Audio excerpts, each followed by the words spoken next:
Baik, Assalamualaikum warahmatullahi wabarakatuh. Selamat pagi rekan-rekan semua. Perkenalkan, nama saya Rani Sunardi, NIM 232240889. Pagi ini saya akan mempresentasikan materi yang berjudul Digital Transformation of Health Clinic, Improving Healthcare Accessibility and Quality Touch Innovation, atau transformasi digital klinik kesehatan untuk meningkatkan aksesibilitas dan kualitas layanan kesehatan melalui inovasi. Nah, kita akan membagi materi ini menjadi beberapa agenda, di antaranya yang pertama introduction atau perkenalan, lalu ada baseline analysis, ada analyzing the digital environment, ada formulating a digital position, ada lalu untuk kelima ada value capture strategi, keenam ada digital transformation planning, ketujuh ada preparing and execution strategi, dan kedelapan dan terakhir ada conclusion atau kesimpulan. Nah, untuk introduction, uh, mungkin kalian kan sudah tahu ya, klinik kesehatan adalah fasilitas kesehatan yang menyediakan perawatan rawat jalan kepada individu untuk berbagai kebutuhan kesehatan. Nah, tidak seperti rumah sakit, klinik kesehatan biasanya menawarkan yang pertama ada layanan perawatan primer seperti pemeriksaan rutin, perawatan ringan, dan perawatan pencegahan. Ada juga layanan khusus seperti diagnosis dan manajemen kondisi tertentu, misalkan dermatologi, pediatri, dan lain-lain. Lalu ada akses yang nyaman, yaitu klinik sering berada di dalam sebuah komunitas, membuat perawatan kesehatan lebih mudah diakses dan terjangkau. Nah, apa itu bisnis utama dari klinik kesehatan ini?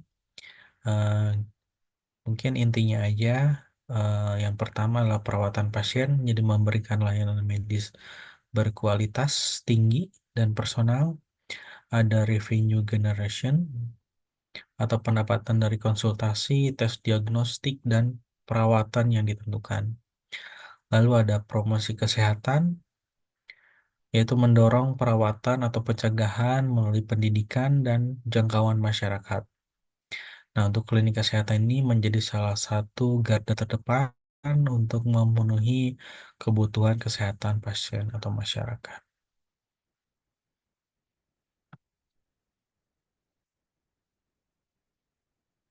Baik, mungkin next. Nah, apa tantangan yang dihadapi oleh klinik kesehatan tradisional saat ini di Indonesia? Terlepas dari pentingnya atau banyaknya klinik tradisional menghadapi tantangan yang signifikan di Indonesia, mungkin yang pertama ada aksesibilitas yang terbatas. Klinik di daerah pedesaan berjuang untuk memberikan layanan karena kurangnya infrastruktur. Klinik di perkotaan menghadapi kepadatan penduduk yang menyebabkan waktu tunggu yang lama dan ketidakpuasan pasien. Lalu operasional yang tidak efisien, proses manual untuk pendaftaran pasien dan pencatatan menghasilkan kesalahan dan penundaan. Lalu ada kesenjangan komunikasi antara penyedia layanan kesehatan menghambat perawatan pasien secara mulus. Lalu ada persaingan yang intens, jadi munculnya peralatan kesehatan digital dan layanan telemedis menawarkan kepada pasien pilihan yang lebih cepat dan lebih nyaman. Nah, klinik regional berjuang untuk bersaing dengan teknologi yang canggih dan upaya pemasaran penyedia layanan kesehatan yang lebih besar. Lalu ada juga kepatuhan peraturan, mengikuti peraturan perawatan kesehatan yang berkembang seperti undang-undang privasi data, menimbulkan tantangan bagi klinik yang masih mengandalkan sistem yang sudah ketinggalan zaman. Lalu ada kesenjangan teknologi, banyaknya klinik tidak memiliki infrastruktur digital untuk merampingkan operasi atau meningkatkan pengalaman pasien atau mengakses pasar yang lebih luas. Nah, mengapa transformasi ini diperlukan? Mungkin agar tetap relevan dan kompetitif, klinik kesehatan tradisional harus mengatasi tantangan ini dengan mengadopsi solusi digital untuk meningkatkan efisiensi operasional. Yang kedua, memperluas jangkauan mereka melalui perawatan virtual dan layanan kesehatan mobile. Lalu ketiga ada menyelaraskan, menyelaraskan dengan peraturan pemerintah dan teknologi, pemanfaatan untuk keamanan data pasien, lalu menawarkan pengalaman pasien yang ditingkatkan untuk membangun kepercayaan dan loyalitas. Jadi intinya di sini kita akan mentransformasi digital dari klinik kesehatan tradisional menjadi klinik kesehatan digital atau virtual. Oke, untuk baseline analisis adalah analisis yang menggunakan titik acuan untuk membandingkan data dan mengukur kemajuan. Nah, baseline analisis ini dapat digunakan untuk menganalisis suatu bisnis. Nah, untuk klinik kesehatan tradisional masih memiliki relevansi karena hubungan interpersonal dan kepercayaan yang kuat dari pasien. Namun, kelemahan dan adopsi teknologi dan pencatatan manual menjadi penghalang untuk bersaing di era digital. Nah, dengan meningkatnya dukungan pemerintah untuk digitalisasi, klinik-klinik kesehatan tradisional memiliki peluang besar untuk bertransformasi ke layanan berbasis teknologi menjadi klinik kesehatan digital atau klinik kesehatan virtual. Langkah strategis seperti mengadopsi sistem pencatatan digital, menjalin kemitraan dengan penyedia teknologi, dan memanfaatkan telemedis dapat meningkatkan daya saing klinik tradisional di Indonesia. Baik, kita akan menggunakan beberapa analisis untuk baseline ini. Yang pertama ada analisis pastel. Eh, yang pertama untuk pastel ini ada di analisis politik atau inisiatif pemerintah. Jadi regulasi kesehatan yang ketat dari Kemenkes seperti izin praktek atau standar opsional klinik. Lalu kebijakan BPJS Kesehatan yang mempengaruhi tarif pelayanan dan pendapatan klinik. Lalu ada dorongan pemerintah terhadap transformasi digital di sektor kesehatan. Nah, untuk klinik tradisional yang tidak beradaptasi dengan regulasi digital seperti sistem pencatatan digital, beresiko kehilangan izin operasional. Lalu yang kedua adalah hmm, di ekonomi, pertumbuhan ekonomi Indonesia mendorong peningkatan daya beli masyarakat untuk layanan kesehatan. Lalu kesenjangan ekonomi menyebabkan akses layanan kesehatan terbatas di daerah terpencil. Lalu fluktuasi harga obat dan peralatan medis mempengaruhi biaya operasional. Nah, klinik tradisional harus mempunyai layanan dengan daya beli masyarakat lokal. Lalu selanjutnya ada sosial. Preferensi masyarakat terhadap pelayanan kesehatan yang cepat, murah, dan dekat dengan lokasi mereka. Lalu masih rendahnya kepercayaan masyarakat terhadap teknologi kesehatan, terutama di daerah pedesaan. Lalu tingginya ketergantungan pada hubungan interpersonal antara pasien dan tenaga medis. Sehingga klinik tradisional tetap relevan karena menyediakan hubungan langsung dengan pasien, tetapi perlu mendidik masyarakat tentang teknologi kesehatan. Lalu selanjutnya ada teknologi. Perkembangan teknologi seperti telemedis belum sepenuhnya dimanfaatkan oleh klinik tradisional terutama. Lalu sistem pencatatan manual masih manual atau paper based, rawan kesalahan dan memakan waktu. Lalu meminimnya investasi dalam perangkat medis modern. Nah, klinik tradisional yang tidak mengadopsi teknologi modern berisiko kalah bersaing dengan klinik digital. Selanjutnya ada di analisis lingkungan atau environmental. Isu lingkungan seperti pengelolaan limbah medis yang sesuai dengan regulasi, ketergantungan pada kertas dalam administrasi yang meningkatkan jejak karbon, lalu klinik tradisional perlu beralih ke sistem ramah lingkungan seperti pencatatan digital. Lalu untuk legal ada penerapan UU PDP yang mengharuskan pengelolaan data pasien secara aman, lalu standar akreditasi klinik oleh Kemenkes, lalu klinik tradisional yang tidak mematuhi peraturan hukum berisiko terkena sanksi atau ditutup. Next, kita akan masuk ke analisis SWOT untuk klinik kesehatan ini. SWOT membantu mengidentifikasi kekuatan, kelemahan, peluang, dan ancaman bagi klinik kesehatan. Baik, yang pertama ada strength atau kekuatan. Untuk analisisnya, hubungan interpersonal yang kuat tadi sudah disebutkan antara pasien dan tenaga medis, dan lokasi klinik yang strategis di dekat masyarakat lokal, biaya operasional relatif rendah karena sistemnya masih manual, lalu kepercayaan masyarakat terhadap dokter yang dikenal secara langsung. Lalu untuk weakness-nya atau kelemahan, adanya ketergantungan pada pencatatan manual yang rawan kesalahan dan memakan waktu, lalu kurangnya adopsi teknologi modern untuk efisiensi layanan, terbatasnya kapasitas untuk memenuhi pasien dalam jumlah besar, lalu kesulitan bersaing dengan layanan kesehatan berbasis teknologi. Untuk peluangnya, ada dukungan pemerintah untuk digitalisasi layanan kesehatan, meningkatkan kesehatan masyarakat terhadap pentingnya kesehatan preventif atau pencegahan, lalu ada peluang perluasan layanan dengan telemedis untuk menjangkau daerah terpencil. Lalu ada kolaborasi dengan BPJS atau perusahaan asuransi swasta. Untuk threat-nya ada atau ancaman, pesaing daya kering digital dan rumah sakit besar dengan teknologi modern. Lalu ada regulasi pemerintah yang semakin ketat untuk pencatatan digital dan keamanan data, ketergantungan masyarakat yang semakin besar pada layanan kesehatan online, lalu pandemi atau bencana yang mempengaruhi operasional langsung klinik.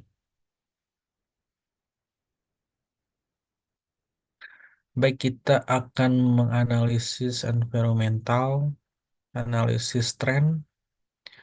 Jadi ini mengeksplorasi tren di seluruh eh, aspek seperti demografik, sosiokultural, teknologi, politik, hukum, makroekonomi, dan faktor global. Menyoroti area di mana peluang eksternal selaras dengan tujuan dari klinik kesehatan ini. Kita akan masuk terlebih dahulu ke tren demografis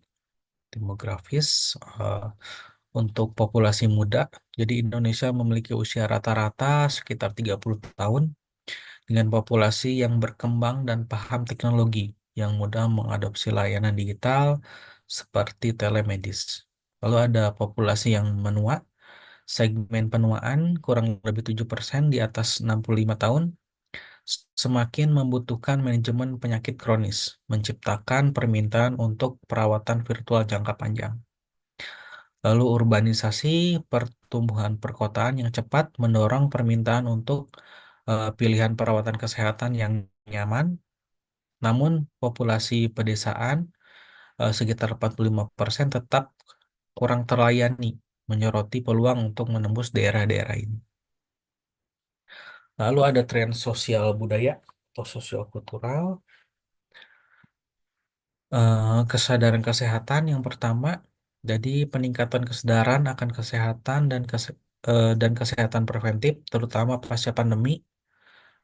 Lalu itu mendukung pertumbuhan telemedis, kepercayaan pada obat tradisional. Orang Indonesia masih mengandalkan solusi tradisional yang membutuhkan pendidikan untuk mengalihkan persepsi ke arah perawatan kesehatan modern. Selanjutnya ada agama dan nilai-nilai masyarakat atau budaya. Layanan harus menghormati kepekaan budaya dan agama seperti menyediakan dokter wanita untuk pasien perempuan di daerah konservatif. Selanjutnya ada tren teknologi. Yang pertama penetrasi digital, penetrasi smartphone tinggi di atas 70% dan akses internet berkembang memungkinkan adopsi platform telemedis atau televirtual yang lebih luas. Lalu teknologi yang muncul, penggunaan AI untuk diagnostik, perangkat IoT untuk pemantauan kesehatan dan catatan medis elektronik berbasis cloud atau EMR, membentuk suatu industri baru. Untuk tantangannya, mungkin di literasi digital tetap menjadi penghalang di daerah pedesaan, membutuhkan desain yang ramah pengguna dan kampanye pendidikan. Baik, untuk keempat ada tren politik dan legal. Dukungan pemerintah, inisiatif seperti Indonesia Health Service dan BPJS Kesehatan bertujuan untuk memperluas akses layanan kesehatan melalui teknologi. Untuk dari peraturannya sendiri ada telemedis, misalkan diatur di Permenkes nomor 20 2029, 19, sorry, memastikan keamanan dan privasi data, kepatuhan terhadap UU PDP sangat penting untuk melindungi data pasien. Yang kelima ada makroekonomi.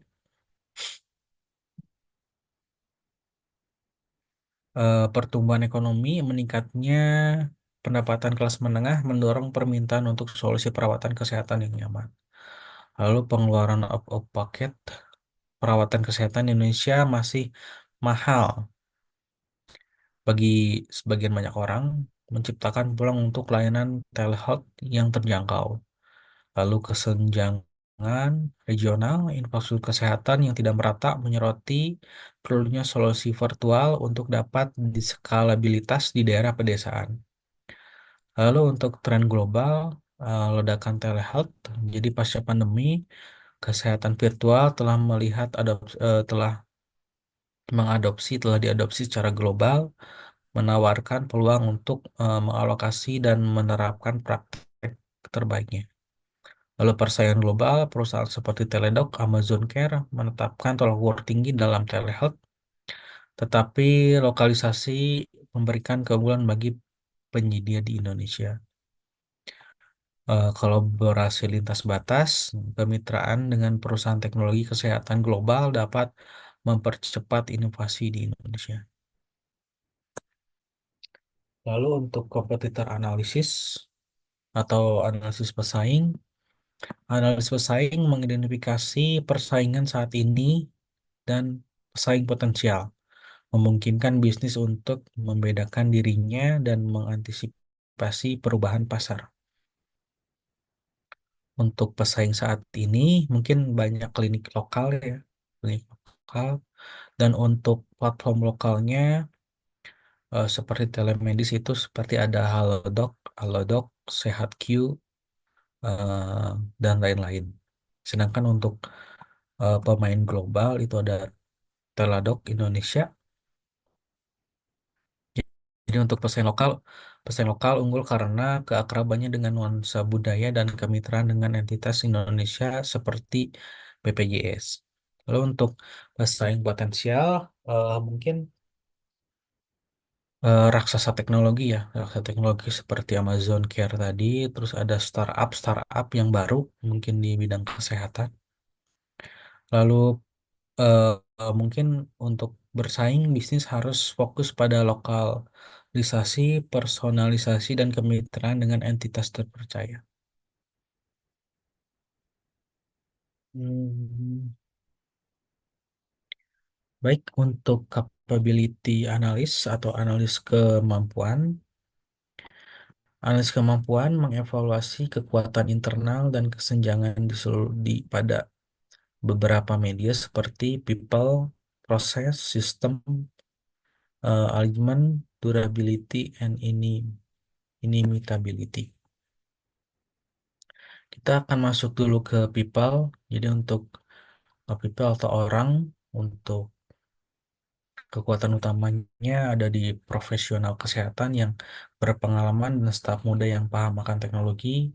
Kelemahannya ada di resistensi terhadap perubahan di antara staf yang lebih tua dan pasien dalam mengadopsi alat digital.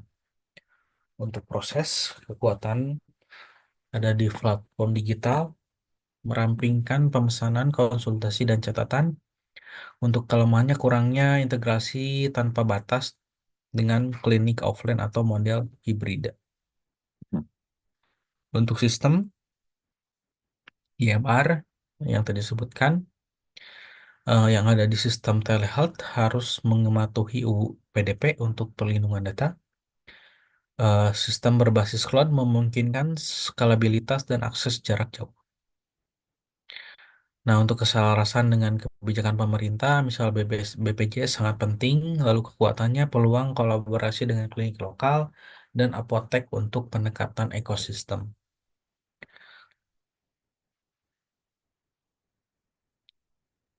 Lalu untuk terbatasan atau ini viability, keunggulannya layanan lokal seperti penawaran yang sensitif secara budaya, lalu tantangannya sulit untuk mencegah imitasi oleh pesaing menggunakan teknologi serupa. Daya tahan, durability, kekuatannya permintaan jangka panjang untuk telemedis karena meningkatnya urbanisasi dan kesadaran kesehatan. Kelemahannya, eh, kemajuan teknologi yang cepat membutuhkan investasi berkelanjutan dalam inovasi. Nah, mungkin ada beberapa kunci atau poin penting seperti peluang, penetrasi smartphone yang tinggi, peraturan yang mendukung, dan kesadaran perawatan kesehatan yang terus meningkat sangat menguntungkan. Lalu tantangannya kesenjangan literasi digital, kepatuhan terhadap peraturan, dan meningkatnya persaingan membutuhkan fokus strategis. Untuk rencana aksi mungkin berinvestasi dalam desain yang ramah pengguna, lokalisasi, dan kemitraan sambil mengatasi kesenjangan infrastruktur dan pelatihan.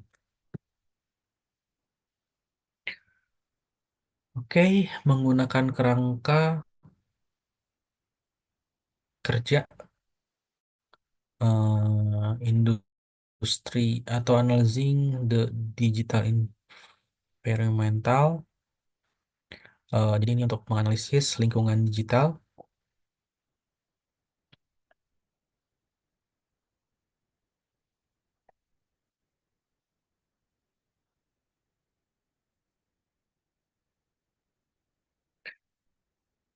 Ini untuk menganalisis lingkungan digital seperti industri stage, organization stage, dan industri archetype. Baik, di sini eh, di industri stage, tahap industri mengkategorisasi industri menjadi emerging, growth, mature, atau decline. Nah, untuk emerging itu sendiri berarti industri baru baru dengan teknologi eksperimental, persaingan minim-minim, dan inovasi yang tinggi. Atau untuk growth, ada industri dengan adopsi yang cepat, meningkatnya persaingan dan peluang penskalaan. Lalu ada mature, industri mapan dengan pertumbuhan yang lambat dan pemainnya dominan. Lalu ada decline, itu ada kehilangan industri yang kehilangan relevansi karena keusahan teknologi atau pergeseran perilaku konsumen. Nah, untuk eh, klinik kesehatan ini untuk di eh, industri strike itu ada di growth atau industri dengan adopsi yang cepat, meningkatnya persaingan dan peluangnya skalabilitas. Untuk alasannya mungkin klinik kesehatan Indonesia berada dalam fase pertumbuhan yang didorong oleh meningkatnya permintaan kesehatan, kesadaran pasca pandemi, dan kebijakan pemerintah yang mendukung. Lalu seperti pemain kunci misalkan klinik tradisional pun virtual bertumbuh dan meningkatnya persaingan dari startup lokal dan pendatang global potensial. Lalu memperluas penetrasi internet dan adopsi teknologi di daerah pedesaan lebih lanjut mendorong pertumbuhan ini. Nah, mungkin untuk indikatornya mungkin adopsi cepat ya di antara pengguna perkotaan atau tech savvy, lalu memperluas kemitraan dengan eh,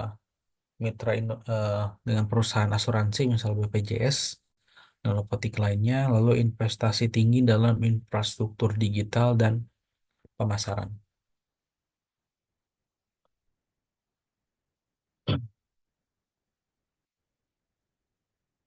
Selanjutnya ada di eh, organization stage. Jadi tahap ini menilai di mana perusahaan berada dalam siklus hidupnya. Ada new venture, ada growth enterprise, ada mature competitor, atau troubled. Nah, untuk new venture itu bisnis tahap awal mengembangkan produk layanan dan kehadiran pasar. Lalu growth enterprise, organisasi skala dengan pangsa pasar yang sumber daya yang meningkat. Untuk mature kompetitor, perusahaan mapan yang mempertahankan posisi pasar dalam lingkungan yang kompetitif. Terus ada troubled, yaitu organisasi yang menghadapi tantangan relevansi atau kinerja yang menurun. Nah, untuk analisisnya, untuk medis ini atau health clinic ini ada di growth enterprise. Untuk alasannya itu sendiri, mungkin klinik ini memperluas bisnis pelanggan dan layanannya dengan cara virtual tadi. Jadi didorong oleh permintaan untuk perawatan kesehatan yang terjangkau dan nyaman. Lalu membangun kemitraan dengan perusahaan asuransi dan memanfaatkan insentif pemerintah untuk telehealth. Lalu investasi dalam teknologi, misalnya diagnostik bertenaga AI, lalu perangkat IoT untuk meningkatkan layanan. Untuk mungkin ini indikatornya ada berkembang menjadi daerah pedesaan yang kurang terlayani sambil menumbuhkan pangsa pasar perkotaan. Nah, untuk fokusnya nanti ada pada operasi skalabilitas melalui pemasaran, kemitraan, dan peningkatan teknologi secara berkala. Lalu untuk menghadapi persaingan yang meningkat, tetapi mempertahankan peluang untuk diferensiasi melalui lokalisasi dan layanan niche. Lalu ada di industri arsipnya. Jadi industri arsip ini mengevaluasi struktur pasar. Berarti ada beberapa mungkin di dominan platform, segmentable, protect, dan atau kompetitif. Nah, untuk platform dominan, jadi satu atau beberapa platform mendominasi pasar. Kalau segmentable, pasar dibagi menjadi beberapa segmen yang berbeda. Untuk protected itu ada hambatan untuk masuk karena ada monopoli. Lalu kompetitif, pasar yang terfragmentasi dengan banyak pemain yang bersaing dalam harga, layanan, atau inovasi. Untuk bisnis ini ada di segmentable ya, segmentable. Jadi pasar eh, telemedis ini atau medical health ini lebih memilih bisa memungkinkan segmentasi berdasarkan geografi, kan? Jadi untuk pasar untuk klinik ini disegmentasi mungkin berdasarkan geografi, demografi, dan layanan khusus. Daerah perkotaan lebih memilih platform yang komprehensif, misalkan Halodoc, sementara daerah pedesaan menjadikan peluang untuk solusi telehealth lokal yang disederhanakan. Lalu untuk layanan khusus, misalkan pada segmen seperti kesehatan mental, kesehatan wanita, dan manajemen penyakit kronis.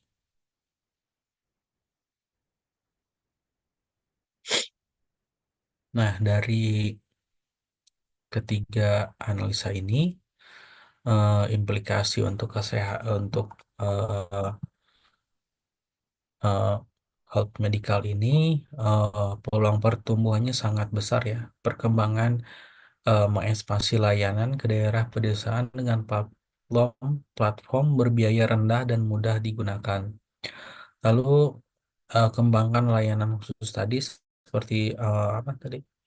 Perawatan penyakit kronis, kesehatan wanita, kejiwaan gitu untuk menarik segmen pelanggan tertentu. Mungkin untuk tantangannya ya mungkin bersaing dengan platform-platform yang emang sudah mapan seperti Halodoc dan lain-lain. Juga memastikan kepaduan terhadap aturan yang ada. Mungkin untuk strategi di sini. Jadi memanfaatkan potensi segmentasi Indonesia untuk menciptakan layanan lokal dan sensitivitas secara budaya. Bermitra dengan perusahaan asuransi, apotek, dan klinik offline untuk meningkatkan ekosistem layanan. Lalu berinvestasi dalam pendidikan, pendidikan untuk mengatasi kesenjangan literasi digital, terutama di daerah pedesaan.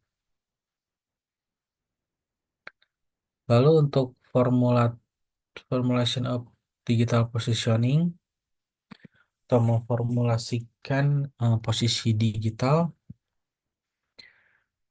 di sini kita menggunakan kerangka kerja membahas why, whom, lalu what, and how.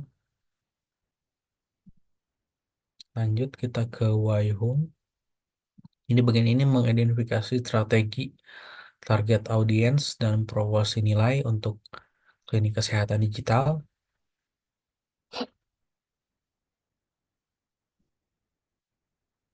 Yang pertama adalah strategi generik. Itu strategi generik, Porter mendefinisikan berbagai bisnis bersaing seperti cost leadership, menawarkan layanan dengan biaya lebih rendah, lalu ada differentiation, terus layanan unik untuk membenarkan harga premium, lalu ada fokus strategi yang menargetkan eh, ceruk khusus. Ceruk itu adalah segmentasi itu dengan menawarkan dengan penawaran yang disesuaikan. Nah, untuk cost leadership ini mungkin kita bisa bermitra dengan BPJS Kesehatan untuk menawarkan layanan yang terjangkau bagi penduduk berpenghasilan rendah. Nah, untuk fokus strategi, targetnya itu ada di pedesaan, di mana akses ke perawatan kesehatan terbatas. Lalu untuk differentiation itu menyediakan layanan khusus tadi, seperti kesehatan mental atau kesehatan wanita, atau mungkin manajemen penyakit kronis menggunakan diagnosis AI. Lalu kita masuk ke why or boom. Di sini ada value chain position. Jadi posisi dalam rantai nilai perawatan kesehatan itu ada di direct provider, memberikan layanan secara langsung atau end to end, dan support service yang menawarkan gratis seperti penjadwalan janji, temu, atau alat diagnosis. Nah, untuk analisnya mungkin sebagai direct provider, eh, penyedia layanan langsung dengan konsultasi virtual, integrasi farmasi, dan pemantauan kesehatan. Nah, untuk support service-nya itu menawarkan mungkin pelacak penyakit kronis ya, dan alat pendidikan kesehatan.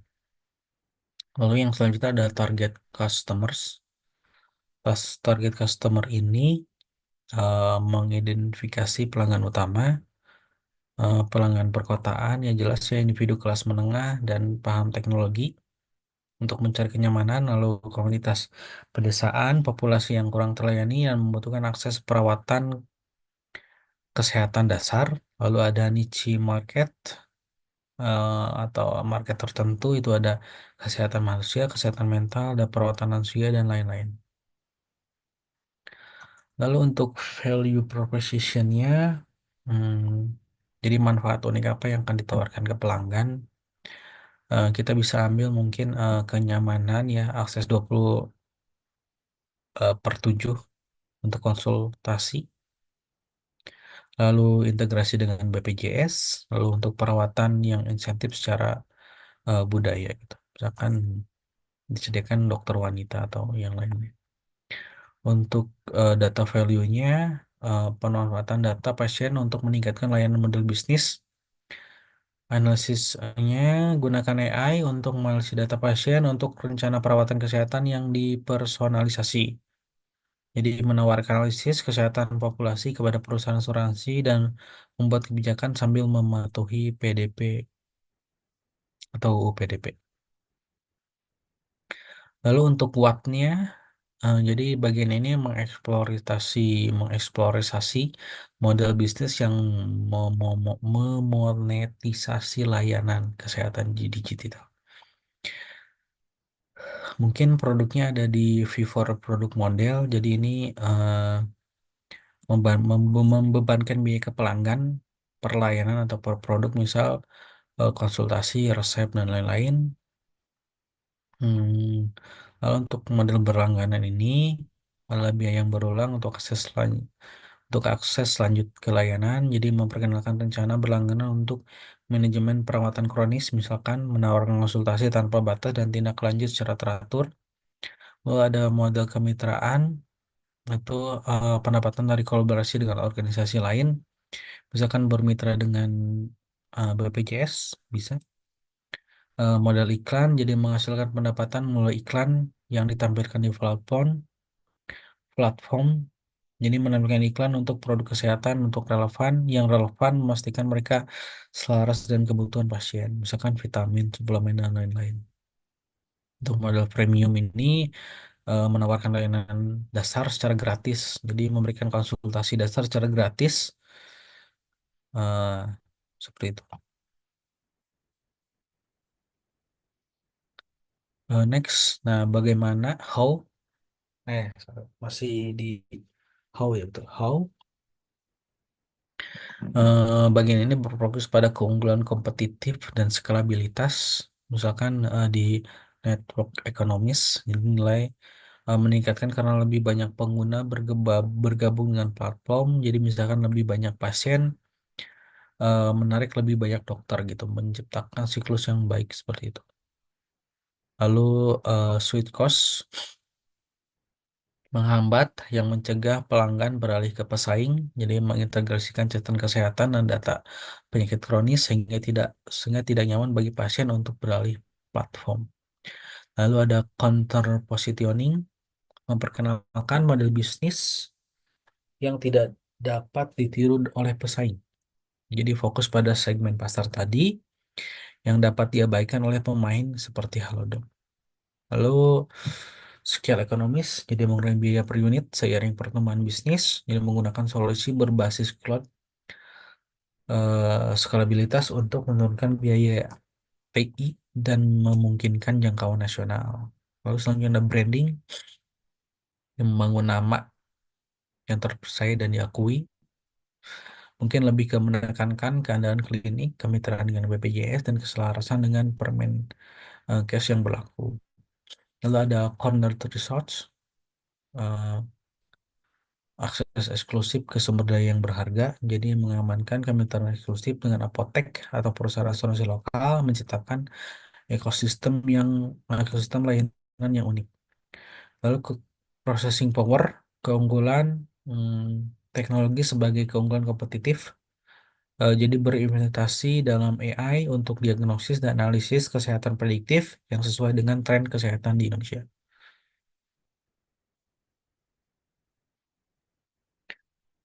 Lalu kita ada di value capture strategi. Eh, jadi ini eh, mungkin lebih ke menangkap nilai dan menganalisis komponen rantai nilainya. Value capture strategi. Jadi menentukan apakah mereka atau strategi itu strategi buy atau body. Nah ini untuk build itu mengembangkan komponen secara internal untuk memastikan kontrol dan keselarasan dengan visi organisasi. Kalau buy itu mengakuisisi atau outsourcing komponen ke pihak ketiga. Kalau body itu membentuk kemitraan strategis.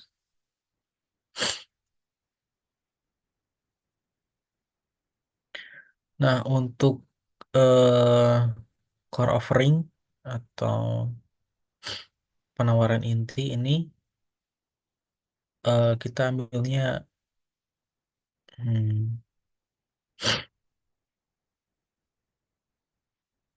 build ya. Jadi build dan body mungkin.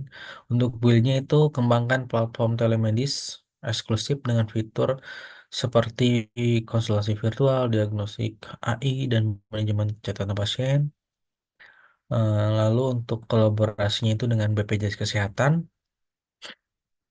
sedangkan untuk eh, upstream need-nya atau kebutuhan di hulunya, kita eh, body and buy. Body itu bermitra dengan dokter yang berlisensi, laboratorium dan pusat diagnosis untuk memenuhi standar medis. Lalu untuk banyak itu memperoleh atau menyewa perangkat IoT medis.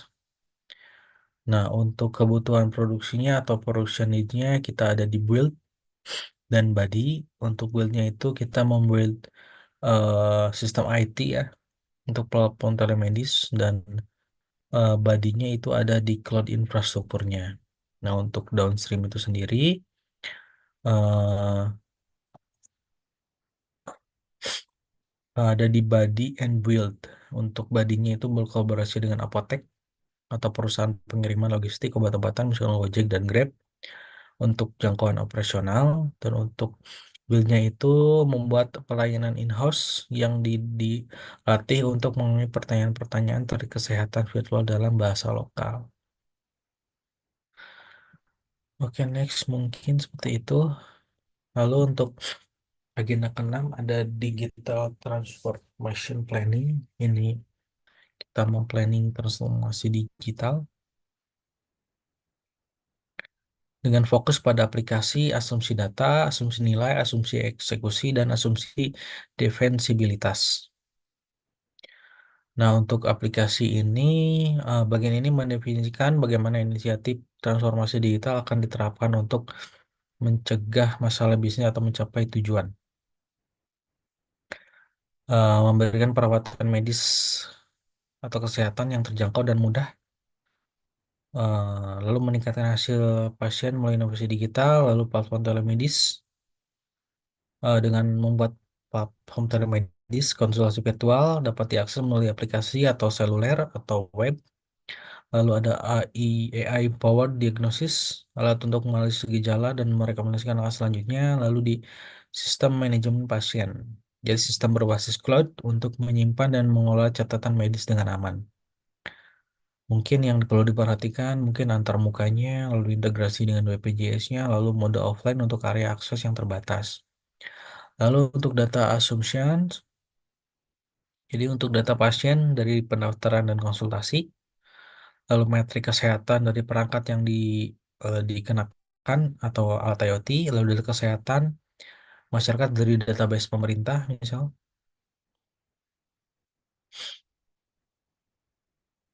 Untuk value assumption atau asumsi nilai ini memperkirakan manfaat yang diharapkan bagi pelanggan dan bisnis. Nah, untuk pelanggan itu konsultasi yang terjangkau dan layanan perawatan kronis akan mengatasi kesenjangan akan kesehatan, lalu kemudahan akses 24/7 ke dokter yang akan menarik berdasarkan diagnosis AI akan meningkatkan hasil kesehatan. Lalu untuk dalam bisnis itu pertumbuhan pendapatan mulai melalui langganan, biaya untuk layanan dan kemitraan, lalu pangsa pasar diperluas, lalu peningkatan reputasi sebagai penyedia layanan kesehatan yang terpercaya. Lalu lalu ada execution assumption itu eh, asumsi ketersediaan kompetensi awan terjangkau. Nah, untuk asumsi eksekusi ini mungkin lebih ke evaluasi kelayakan penerapan teknologi digital ya. Jadi teknologi ketersediaan cloud computing yang terjangkau, lalu kemitraan dengan penyedia logistik ataupun dengan BPJS. Lalu ada defensibility assumption, jadi mengacu pada pertahanan atau keunggulan kompetitif dengan melindungi bisnis dari pesaing. Jadi seperti kepemilikan data yang disimpan dengan aman akan membuat biaya switching untuk pengguna, lalu brand trust menekankan kepatuhan pada permen yang berlaku, lalu lokalisasi, skalabilitas dan lain-lain. Mungkin untuk poinnya ini memprioritaskan relevansi lokal, jadi penawaran dan terbuka khusus dengan untuk demografi dan konteks budaya Indonesia, memperbuat kemitraan, meninvestasikan untuk cloud dan AI, lalu build trust and awareness. Lalu ini untuk polisi strategi insasnya ada kesalahan peraturan, ada pengembangan etis AI, lalu community engagement, lalu resilience. Nah, ini untuk transformasi in digital age-nya mungkin ada beberapa fokus ya. Seperti promosi, promosi fokus pada kampanye yang sangat terlokalisasi dan ramah pengguna untuk menarik pengguna pedesaan sambil melibatkan pemirsa perkotaan sebagai alat canggih. Lalu adaptasi perubahan iklim, lalu ada smart city sinergi. Jadi berkolaborasi dengan Institut Kota Pintar Indonesia untuk mengintegrasikan layanan kesehatan. Lalu ada preparing and execution strategi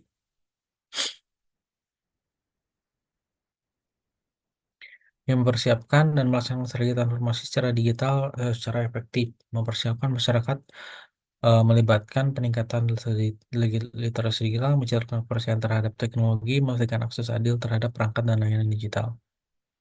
Mungkin untuk yang pertama meningkatkan literasi digital, yang kedua ada build trust in digital healthcare. Jadi dibangun dulu kepercayaannya. Yang ketiga ada ensuring access and inclusivity. Selanjutnya ada di fase executionnya, ada di eh, mengeksekusi transformasi digital, mengembangkan strategi, penyebaran teknologi, lalu ada pemberlakuan tenaga kerja pelatihan, dan yang terakhir ada di keterlibatan masyarakat, lalu pemantauan secara berkala. Ya, dalam hmm, dalam mengeksekusi digital tersebut mungkin ada beberapa eh, tantangan seperti resistant to change, ada teknologi gaps, ada data privacy concern dan connectivity issue. Lalu mungkin kita bisa eksekusi roadmapnya seperti misalkan preparation untuk misalkan untuk campaign, lalu platform testing and staff training di sekitar 3 bulan, lalu deployment, optimizing, lalu scalingnya seperti apa. Nah, untuk kesimpulannya, transformasi digital dari sebuah klinik kesehatan di Indonesia menghadirkan peluang yang signifikan untuk meningkatkan aksesibilitas, keterjangkauan, dan kualitas kesehatan dengan membangun manfaat kerangka kerja seperti base analysis dan positioning, ada positioning, ada strategi framework, lalu planning and execution framework, dan untuk terakhir ada dengan mengintegrasikan kerangka kerja ini yang tiga tadi, klinik kesehatan virtual dapat mengatasi tantangan perawatan kesehatan Indonesia yang unik sambil memanfaatkan meningkatkan permintaan akan solusi kesehatan digital. Nah, pendekatan ini memastikan perjalanan transformasi digital yang berkelanjutan dan berdampak. Mungkin sekian dari saya. Assalamualaikum warahmatullahi wabarakatuh. Ya, panjang, Pak.